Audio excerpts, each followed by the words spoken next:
அனைவருக்கும் வணக்கம். இன்றைய தினமணி செய்தித்தாள்ல என்ன செய்திகள் இருக்கு அப்படின்னு சொல்லி பார்ப்போம். முதல்ல பார்த்தீங்கன்னா, திருக்குறள்.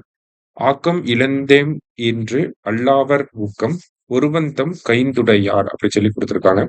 "ஊக்கத்தை உறுதியாகத் தம் கைப்பொருளாக உடையவர், ஆக்கம் இழந்துவிட்ட காலத்திலும் இழந்துவிட்டோம் என்று கலங்க மாட்டார்" அப்படின்னு சொல்லி குடுத்திருக்காங்க.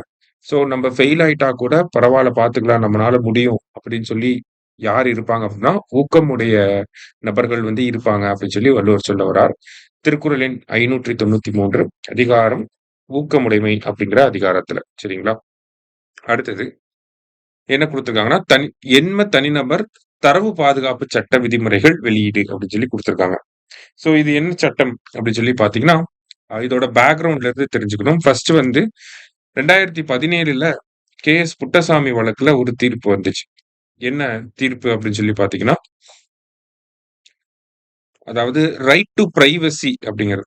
ஓகே. ரைட் டூ பிரைவசி அப்படிங்கிறது நமக்கு ஒரு ஃபண்டமெண்டல் ரைட் அப்படின்னு சொல்லி ஆர்டிகல் 21ல இம்ப்ளிசிட்டா இருக்கக்கூடிய ஒரு ஃபண்டமெண்டல் ரைட் அப்படின்னு சொல்லி சொல்லியிருப்பாங்க. இம்ப்ளிசிட்னா மறைமுகமா. சோ இந்த சட்டம் வந்ததுக்கு அப்புறமா இந்த ஒரு விஷயம் ரைட் டு பிரைவசி அப்படிங்கறத அனௌன்ஸ் பண்ணதுக்கு அப்புறமா இது தொடர்பாக ஒரு சட்டம் கொண்டு வரணும்னு மத்திய அரசாங்கம் நினைச்சிருப்பாங்க. அதுக்காக ஓய்வு பெற்ற நீதிபதி ஜஸ்டிஸ் வி.என். ஸ்ரீகிருஷ்ணா அவர்கள் தலைமையில ஒரு கமிட்டி ஒண்ணு போட்டிருப்பாங்க. ஓகேங்களா? ஸ்ரீகிருஷ்ணா கமிட்டி அப்படின்னு சொல்லி சொல்லுவாங்க. அந்த கமிட்டி ஒரு டிராஃப்ட் பில்ல சப்மிட் பண்ணியிருப்பாங்க. ஒரு வரைவு மசோதாவை சப்மிட் பண்ணியிருப்பாங்க. டேட்டா புரொடெக்ஷனுக்காக.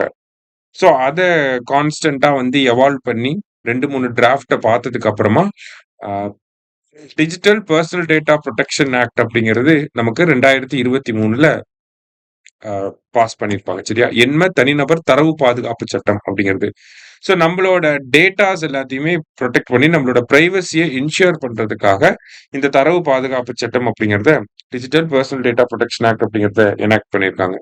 இதுக்கு கீழ இப்ப நான் என்னோட மொபைல் நம்பர ஒருத்தவங்க கிட்ட குடுக்குறேன்.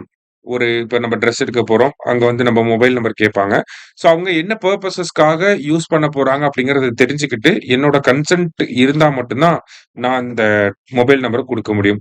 அதே மாரி என்னோட கன்சென்ட்ட நான் இன்னைக்கு குடுத்துட்டு நாளைக்கு கன்சென்ட்ட வித்ட்ரா பண்ணிக்கலாம். 18 வயசுக்கு கீழ இருக்கக்கூடிய குழந்தைகள்னா, அந்த கன்சென்ட்க்கு பேரன்ட்ஸ் தான் அந்த கன்சென்ட்ட குடுக்கணும். இதே இதுல ஏதாவது நமக்கு பிரச்சனைகள் இருக்கு. நம்ம டேட்டாவ மிஸ்யூஸ் பண்ணிட்டாங்க அப்படின்னா, digital personal data protection board அப்படின்னு சொல்லி அதுக்குன்னு தனி பாதுகாப்பு வாரியம் உருவாக்கியிருக்காங்க. அங்க நம்ம கம்ப்ளைண்ட் பண்ண முடியும். கிரீவன்ஸ் ரெட்ரஸலுக்காக இந்த அமைப்பு இருக்கு. அத தாண்டி பார்த்தீங்க அப்படின்னா, நமக்கு சோசியல் மீடியால அ அதுக்குன்னு தனி ரெகுலேஷன்ஸ் இருக்கு. Social media giants Twitter, Facebook இவங்கலாம் தரவுகள எப்படி யூஸ் பண்றாங்க. இன்கேஸ் மிஸ்யூஸ் பண்ணா அதுக்குன்னு ஃபைன்ஸ், பெனால்டீஸ் எல்லாமே கொண்டு வந்திருக்காங்க. அந்த சட்டத்தினுடைய விதிமுறைகள சமீபத்தில நோட்டிஃபை பண்ணியிருக்காங்க. அந்த பின்னணியில இந்த செய்திய பார்க்கிறோம்.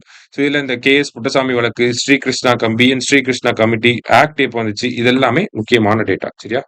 இன்னைக்கு நியூஸ் பேப்பர்ல இருந்து முக்கியமான செய்திகள பார்த்திருக்கோம். நன்றி. சுரேஷ் IAS அகாடமி வெற்றியின் முகவரி.